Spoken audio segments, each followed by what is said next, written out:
Hi friends, ఈరోజు topic ఏంటి అని అంటే ఒక ఊర్లో ఇద్దరు స్నేహితులు ఉన్నారు. ఒకరు బాగా చదువుతారు, ఒకరు జనరల్గా చదువుతారు అనుకోండి.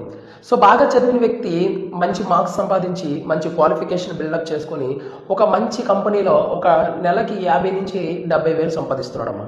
సో ఇప్పుడు ఆ వ్యక్తిని చూసిన ఆ గ్రామ ప్రజలు ఏంటి అని అంటే ఆ వ్యక్తితో తిరిగిన ఇంకో స్నేహితుడిని కించపరుస్తూ ఉంటారు. కించపరచడం ఏంటి అంటే డిస్కరేజ్ చేస్తూ ఉంటారు.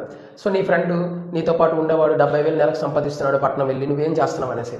సో ఇలాగా అందరూ అతను అంటున్నప్పుడు అతన్ని కొంచెం ప్రెజర్కి లోనయ్యి సో ఆ ప్రెజర్ నుంచి ఏం చేశాడంటే వాళ్ళ యొక్క కన్న తల్లిదండ్రుల దగ్గరికి వెళ్ళి, నాన్న నా మీద నమ్మకంతో ఒక 30,000 నుంచి 40,000 ఇవ్వండి నాకు అని చెప్పేసి అమౌంట్ అడుగుతారు. సో అడిగినప్పుడు సో వాళ్ళ యొక్క పేరెంట్స్ 40,000 ఇచ్చేసి ఆ యొక్క 40,000తో ఏం చేస్తారంటే ఈ వ్యక్తి ఒక 2 ఆవులు కొంటాడమ్మా.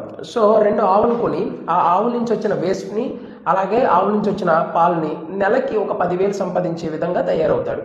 సో తయారైన తర్వాత నెలకు 10,000 అంటే ఒక సంవత్సరానికి ఎట్లా కాదన్నా 1,20,000. సో 1,20,000లో 20,000 పక్కకు తీసిన ₹1,00,000 నుంచి ఆ ₹1,00,000 ఆదాయం చూడకుండా ఆ ₹1,00,000 పెట్టి ఇంకొన్ని బర్రెలు కొంటాడు, లైక్ ఇంకొన్ని ఆవులు కొంటాడు. సో ఆవులు ఇంకొన్ని కొండమంటే ఒక 10 ఆవులు అయ్యాయి అనుకోండి. 2 ఆవులు అయితే అతను చూసుకోగలడు, బట్ ఈ 10 ఆవులు అయ్యేసరికి వాళ్ళ అమ్మ నాన్న సపోర్ట్ కూడా తీసుకున్నాడు.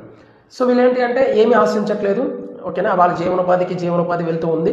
సో కానీ ఏంటి అంటే ఆ 10 ఆవుల నుంచి వచ్చిన నెలకి 40,000 అంటే యావరేజ్గా 50 నుంచి 60 వస్తుంది. బట్ నెలకి ఒక 40,000 వేసుకున్నా ఆ సంవత్సరానికి 40,000 ఇంటూ 12 నెలలు కాబట్టి మనకి ఎట్లా కాదన్నా ఒక 4,80,000 వస్తుంది.